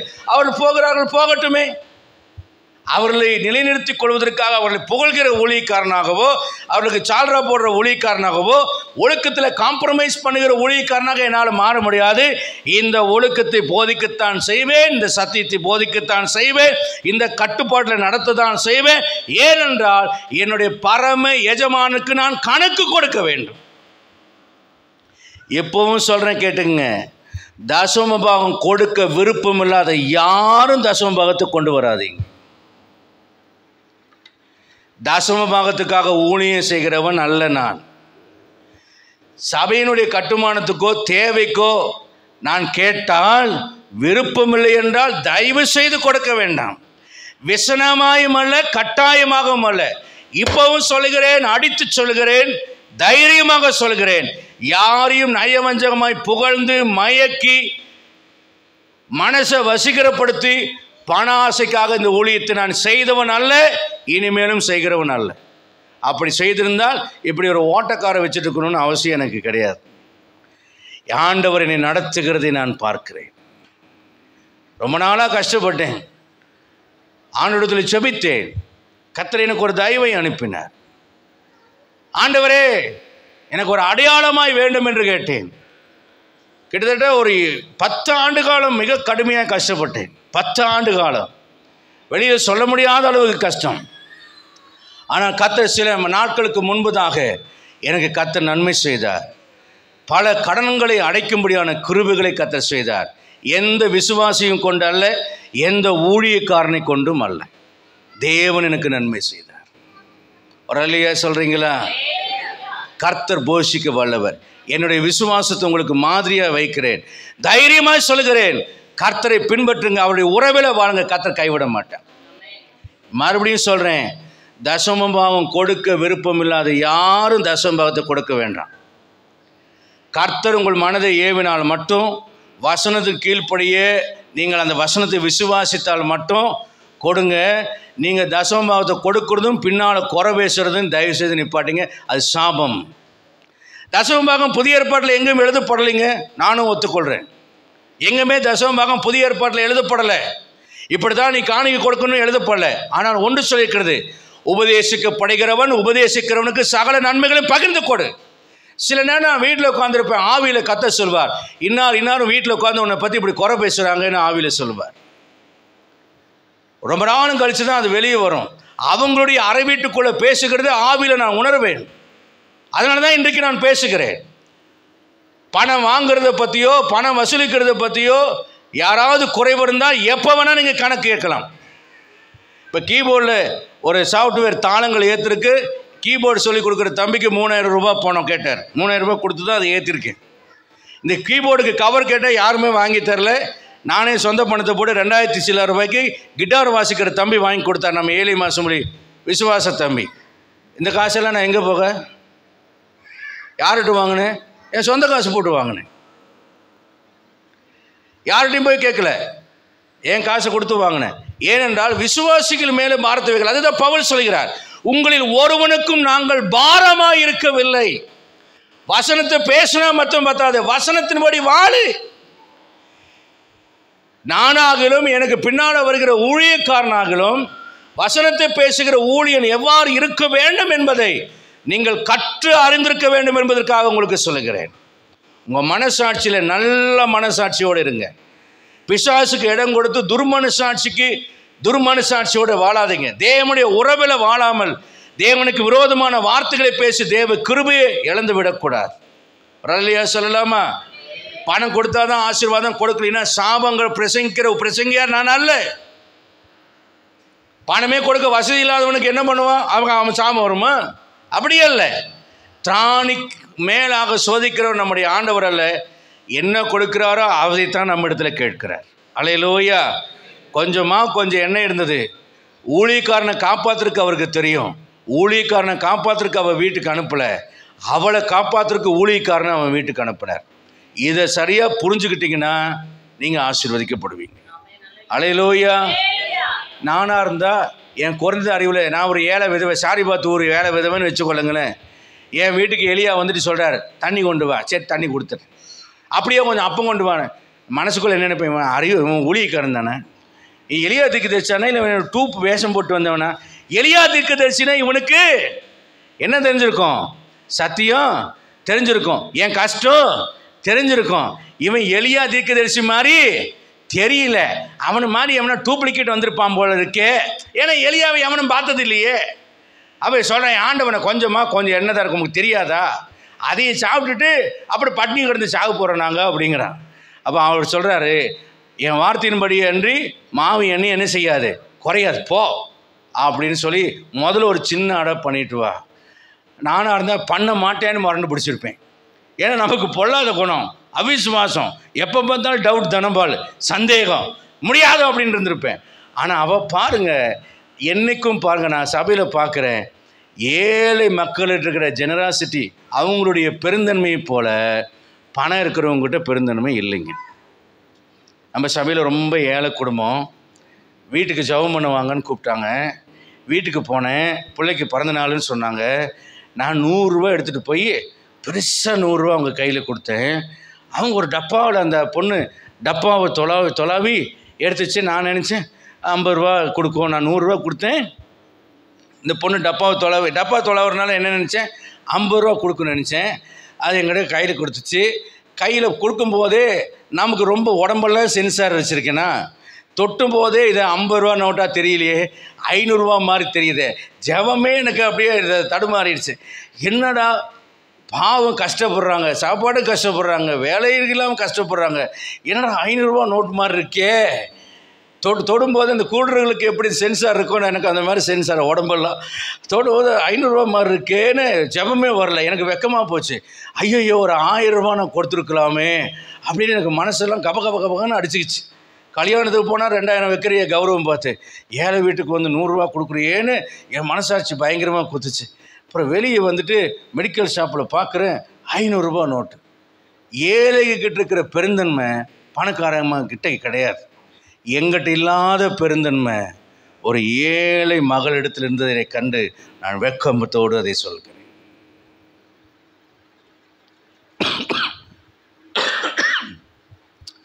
அதனால தான் 2 காசு போட்டவ ஜீவனத்துக்குரியதான் கொடுத்து விட்டாள். சாரிபாத்து ஒருவை செத்து போகும் தெரிஞ்சோம், அப்போ ஒரு சின்ன அடைய ஒரு ஊழியக்காரனுக்கு கொடுத்தார். அந்த விசுவாசமும் தேவன் மேல் இருக்கிற அன்பும் நம்மிடத்துல என்றைக்கு வந்துடுமோ அன்னைக்கு இந்த உலகம் ரட்சிக்கப்பட இந்தியா மாற்றம் அடையும். அல்லேலூயா. கர்த்தருடைய பரிசுத்தமான நாமத்திற்கு மகிமை உண்டாவதாக. எபிரேயர் 13:7 சொல்கிறது, தேவ வசனத்தை போதித்து உங்கள் நடத்தவர்களை நீங்கள் நினைத்து அவள் நடக்கின் முடிவை நன்றாக சிந்தித்து அவளுடைய விசுவாசத்தை நீங்கள் பின்பற்றுங்கள் என்று வேதம் சொல்கிறது. ஆமென். அல்லேலூயா. அப்போ முதல்ல வசனத்திற்கு கீழ்ப்படுகின்ற அனுபவத்தில் தான் தேவனோடு இருக்கிற உறவு எனக்கு ஆரம்பமாகிறது. தேவ சத்தத்திற்கோ தேவ வசனத்திற்கோ கீழ்ப்படியாம தேவனுடைய உறவு எனக்குள்ளே வளராது. நான் தேவனோடு எங்கே நடக்க ஆரம்பிக்கிறேன், தேவனோடு எங்கே உறவாட ஆரம்பிக்கிறேன் என்றால், எங்கே தேவனுடைய வார்த்தைக்கு நான் கீழ்ப்படிய ஆரம்பிக்கிறேனோ அங்கே தேவனோடு உறவாட ஆரம்பிக்கிறேன். இரண்டாவது, என்னுடைய ஜெப வாழ்க்கையினாலே தேவனுடைய உறவை நான் கட்டி எழுப்புகிறேன்.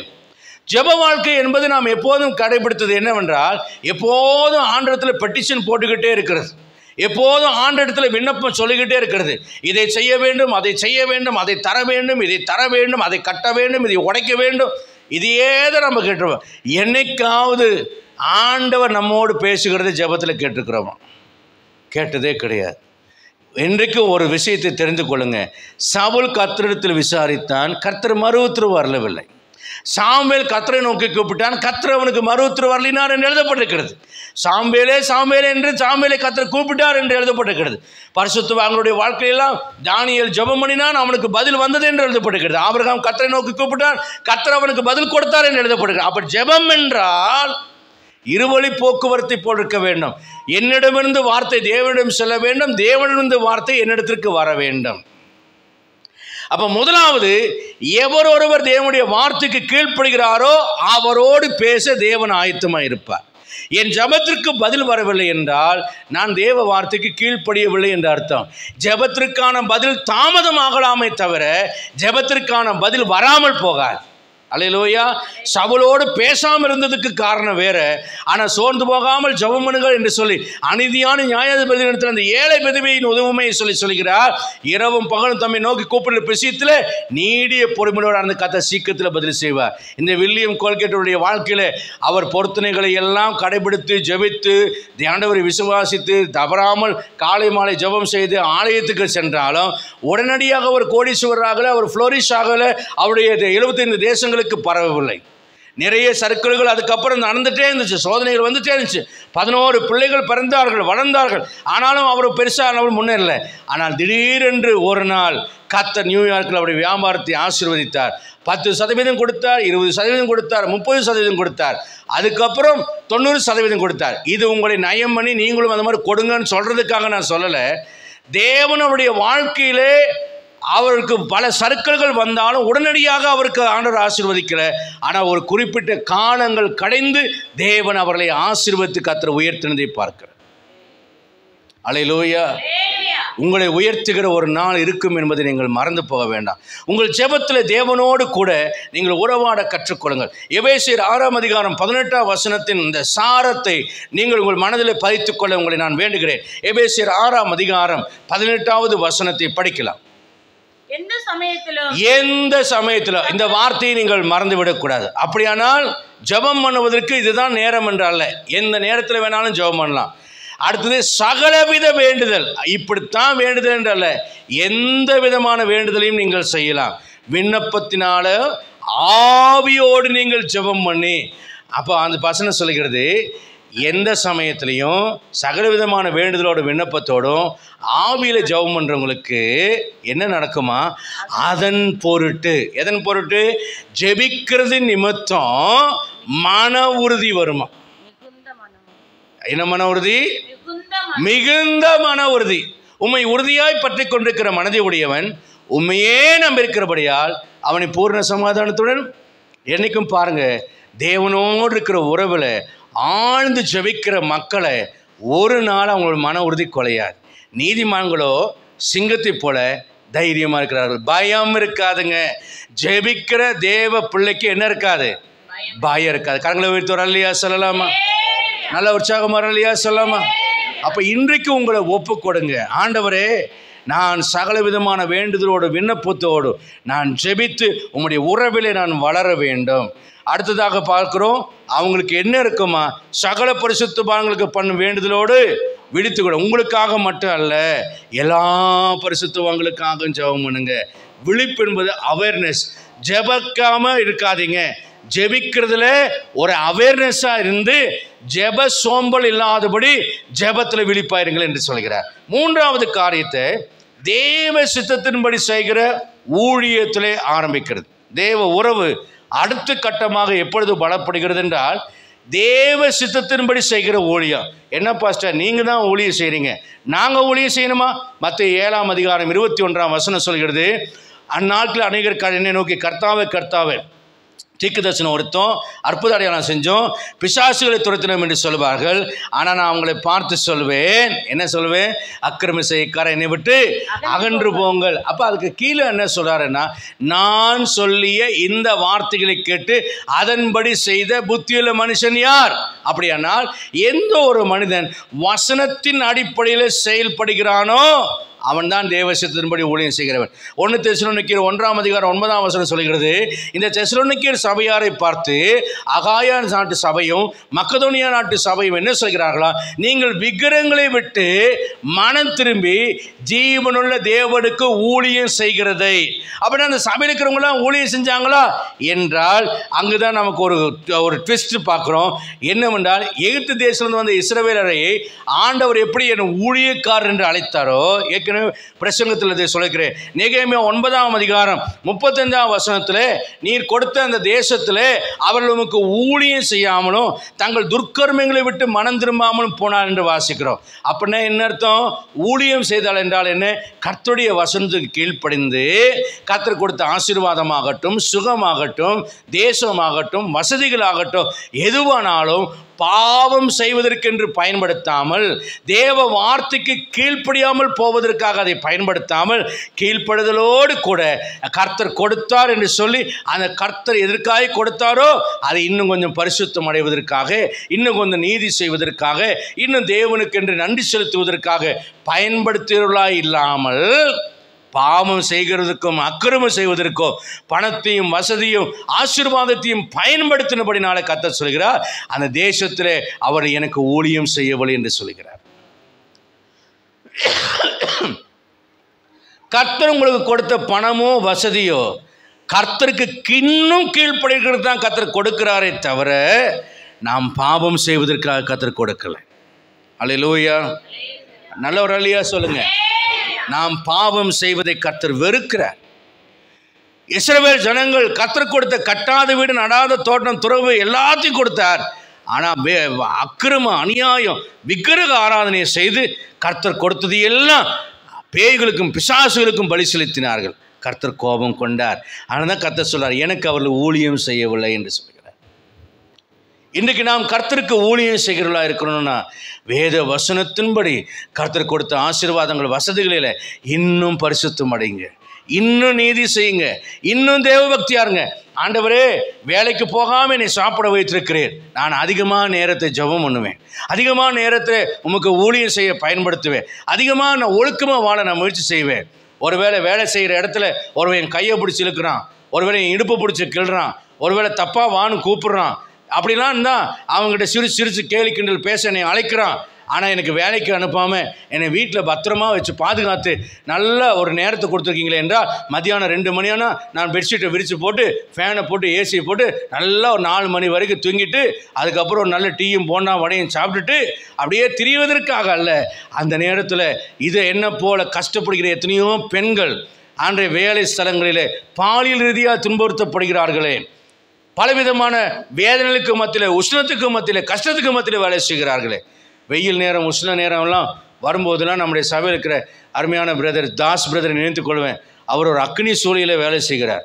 அவர் ஃபர்னஸில் இரும்பு உருகி வரும், அந்த காஸ்டின், அந்த சூடு எப்படி அவர் தாங்குவாரோன்னு சொல்லி அப்படியே நான் யோசிப்பேன். என் கஷ்டமெல்லாம் போயிடும். அப்படியே உஷ்ணம் வரும்போதெல்லாம் என் மனைவி கூட உஷ்ணம் தாங்காமல் உசுன்ட்டு அப்பா ரொம்ப தாங்க முடியலையே அப்படிம்பார். அப்போ என் மனைவி சொல்லுவாங்க, ஆமாம் மாமா, இந்த பிரதர் எல்லாம் பாவம் இல்லை, இந்த வயசான காலத்தில் அவரும் தானே அந்த மாதிரி ஃபர்னஸில் வேலை செய்கிறார், எப்படி கஷ்டப்படுவாரோ, ஆண்டவர் தான் அவரை ஆசீர்வதிக்கணும், அவருக்கு கிருபை செய்யணும்னு என் மனைவி சொல்லுவாங்க. நானும் என் மனைவி அப்படி தான். ஒன்று எங்களுடைய கஷ்டம் அந்த உஷ்ணம் பெருசாக தெரியாது. எத்தனையோ பேர் அப்படி கஷ்டப்படுகிறார். அவர்களுக்காக நாம் ஜெபிக்கலாமே. கர்த்தர் நமக்கு கொடுத்த வசதியை அநேக தேவ பிள்ளைகளுக்கு, மக்களுக்கு ரட்சிப்பாய் மாற்றும்படி ஜெபிக்கல. எஸ்தருக்கு கொடுத்த மேன்மையை அவர் சுகமாக வாழ்றதுக்காக பயன்படுத்தல. தன் இனம் ஜனம் பாதுகாக்கப்பட, ரட்சிக்கப்பட அந்த ராஜ மேன்மை உனக்கு கிடைத்திருக்கலாமே, யாருக்கு தெரியும்? மொர்தெகாய் சொன்ன போது செத்தாலும் சாகிறேன் என்று உபவாசித்து அவள் போனாலே அதுக்காக கர்த்தர் கொடுத்திருக்கிறார். அதுதாங்க ஊழியம், அதுதான் ஊழியம். உங்கள்கிட்ட நிறைய பணம் இருக்குது, சபைக்கு ஒரு தேவை இருக்குன்னா அது கொடுத்து உதவி செய்யலாம். கொடுக்க விருப்பம் இல்லைன்னா பரவாயில்ல, அது வேறு விஷயம். ஆனால் 2 காசு போட்டவங்க மாதிரி ஏழைகளை வைத்து செய்ய கர்த்தர் வல்லவராக இருக்கிறார். ஒரு அல்லேலூயா சொல்லுங்க பார்க்கலாம். நல்ல உற்சாகமாக சொல்லுங்க. கர்த்தர் பெரிய காரியங்களை செய்ய வல்லவர். அல்லேலூயா, அல்லேலூயா. அப்படியானால் கனியுள்ள ஒரு வாழ்க்கையும் மனமுள்ள ஒரு வாழ்க்கையும் வேணும். கனியுள்ள வாழ்க்கை என்பது எதை குறிக்கிறது?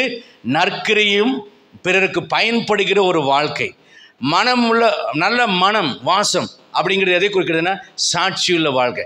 கிறிஸ்தவங்க அவங்க பாருங்கள், அவங்க கிறிஸ்தவங்க, அவங்கள மாதிரி வாழுங்க. உங்கள் தெருவில் இருக்கிற அக்கம் பக்கம் அயலகத்தார் சண்டைக்காரனாக இருக்கலாம், ஆனால் நாளைக்கு அவங்க உங்களை பார்த்து சிரிச்சுக்கிட்டு வந்து எனக்காக ஜெபம் பண்ணுங்கன்னு சொல்கிற மாதிரி மாறணும். வரலையா சொல்கிறீங்களா? உங்கள் வாழ்க்கை சாட்சியுள்ள வாழ்க்கையாக இருக்கணும். வெளிச்சமாக உப்பாக நீங்கள் நற்கிரியை செய்யணும். உங்கள் வெளிச்சம் மனுஷரை மகிழ்விக்கணும், பிற மனுஷனை சந்தோஷப்படுத்தணும். நான் ஒரு வீட்டில் வாடகைக்கு குடியிருந்தேன். அப்போ பக்கத்தில் வீடுகளில் காடாக இருக்கும், நிறையா பாம்பு போகும். நான் மேலே லைட்டு போட்டு விட்ருவேன். கரண்ட் பில் வருதுன்னு கவலைப்பட மாட்டேன். யாராவது ஒருத்தர் பாம்பு குத்திச்சுன்னா என்ன பண்ணுறது? ஒரு பெரியவர் அது மாதிரி வருவார். ஃபாதர் நீங்கள் நல்லா இருக்கணும் ஃபாதர். யாருக்கு ஃபாதர் மனசு வரும்?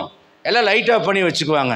நீங்கள் ராத்திரியெல்லாம் லைட்டு போட்டு விட்றீங்க, நான் தைரியமாக போகிறேன் ஃபாதர் அப்படின்னு சொல்ல. இன்றைக்கு வரைக்கும் கர்த்தர் எனக்கு எந்த குறையும் வைக்க விடவில்லை. அல்லேலூயா. உங்கள் வெளிச்சம் மனுஷருக்கு முன்பாக பிரகாசிக்கணும். ஆக கரண்ட் போடுறது லைட்டு போடுறதுன்னு சொல்கிறேன்னு நற்கிரி ஆகிய வெளிச்சம். பசியுள்ளவனுக்கு ஆகாரத்தை பகிர்ந்து கொடுங்க. ஒரு ஏழையை விசாரிங்க. ஒரு துக்க வீட்டுக்கு போய் ஆறுதல் சொல்லுங்கள். கர்த்தரை குறித்து சொல்கிறதுக்கு முன்னால் உங்கள் நற்கிரிகள் மூலியமாக கர்த்தரை வெளிப்படுத்துங்கள். இயேசுவை கொண்டு போகலாம். இயேசு என்று சொல்லாமலேயே இயேசுவை அந்த வீட்டுக்கு எடுத்து செல்லலாம். ஆமேன். அப்படி அன்பையும் அவருடைய நற்கிரியும் கொண்டு போங்க. யார் தான் வெறுப்பாங்க, யார் தான் வேண்டான்னு சொல்லுவாங்க? அன்பை எல்லாரும் எடுத்துக்கொள்வார்கள். ஆமேன். அடுத்த காரியம் நிறைவான வளர்ச்சியை நோக்கி சொல்கிறது. எபேசியர் 4:11-16 வருகிறோம். இயேசு கிறிஸ்துவின் நிறைவான வளர்ச்சியை அடைவதற்காக சகல பரிசுத்தவான்களாக நம்மை ஆலயத்திலே கர்த்தர் வைத்திருக்கிறார். ஆமேன். நேரமாக நான் அடுத்தது முடிக்கிறேன். 1 தெசலோனிக்கேயர் 1:10 வாசிக்கிறோம். வருகைக்கு ஆயத்தப்பட்டவர்களாக இந்த தெசலோனிக்கே சபையார் வாழ்ந்து கொண்டிருந்தார்கள். ஆமேன். நல்லா ஆமீன் வரமாட்டேன். சீக்கிரம் என்ன ஆத்மாவை கத்திரி சோத்திரி போடுறீங்க. நான் நேராச்சுன்னு சொன்னோன்னே எல்லாத்துக்கும் பசி வந்துருச்சு போல் இருக்கு. இன்னும் டைம் இருக்குது, ஆனால் நான் கரெக்டாக முடிக்கிறேன். வருகைக்கு ஆயத்தப்பட்டவர்களாக இருந்தார்கள். ஆமேன். நெருக்கம். முதல் 3 காரியம் உங்களுக்கு ரொம்ப முக்கியமாக இருக்கணும். முதல் 3 காரியம் என்ன? வசனத்துக்கு கீழ்ப்படிதல், ஜெப வாழ்க்கை, தேவ சித்தத்தின்படி ஊழியம் செய்தல். உங்கள் வாழ்க்கை தேவனுக்கு ஊழியமாக மாறட்டும். ஆமேன். இது 3 இருந்ததுன்னா நிறைவான வளர்ச்சியை நோக்கி நீங்கள் கிராஜுவலாக வளருவீங்க. இவல்யூஷன் ஆர் பை டிரான்ஸ்ஃபார்மேஷன் அப்படிங்கிற ஒரு சப்ஜெக்ட் இருக்குது. அதுவும் பேசுறதுக்கு மனசில் வந்துச்சு. நேரம் குறைவாக இருக்கிறனால ஒவ்வொன்றுக்கும் விளக்கம் பெருசாக சொல்ல முடியல. அதனால் ஷார்ட்டாகவே நான் சொல்லிவிட்டு நான் போகிறேன். மறுரூபம் நாம் அடையணும். அதான் நிறைவான வளர்ச்சி. அடுத்தது வருகைக்கு ஆயத்தப்படணும். கர்த்தர் உங்களோடு இருந்து உங்களை ஆசீர்வதிப்பாராக. நாம் முழங்கால் படிட்டு செவிப்போம். தொடர்ச்சியை அடுத்த வாரம் நாம் தியானிப்போம்.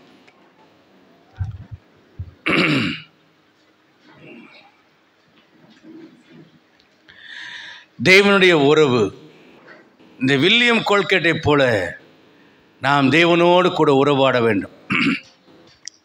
இம்மைக்காக மாத்திரம் தேவன் பேரில் நம்பிக்கையுள்ள மனிதர்களாக அல்ல, நாம் மறுமையின் நம்பிக்கையுள்ளவர்களாக தேவன் பேரில் மரித்தாலும் நான் விழிக்கும்போது உங்களுடைய சாயலாக நான் திருப்தியாவேன். இன்றைக்கி பிரசங்கத்தில் ஒரு சின்ன பகுதி தான் உங்களோடு பேசியிருக்கிறேன். ஆனால் உங்களுக்கு அவசியமான வார்த்தைகளை கர்த்தர் கொடுத்திருப்பார்னு விசுவாசிக்கிறேன். என் அன்புக்குள்ளவர்களே, உங்களை ஒப்புக்கொடுங்க. வார்த்தைக்கு, தேவ வார்த்தைக்கு கீழ்ப்படுகிற அனுபவம், ஜெப வாழ்க்கையும், தேவ சித்தத்தின்படி ஊழியம் செய்கிற நற்கிரியையும், அதாவது கனியுள்ள வாழ்க்கையும் சாட்சியுள்ள வாழ்க்கையும் உங்களுடைய வாழ்க்கையில் எப்பொழுதும் காணப்படட்டும். இது 3 தேவனுடைய உறவை நமக்கு சுட்டி காட்டுகிறதாக, தேவனுடைய உறவில் நாம் இருப்பதை வெளிப்படுத்துவதான அடையாளமாக இருக்கிறது.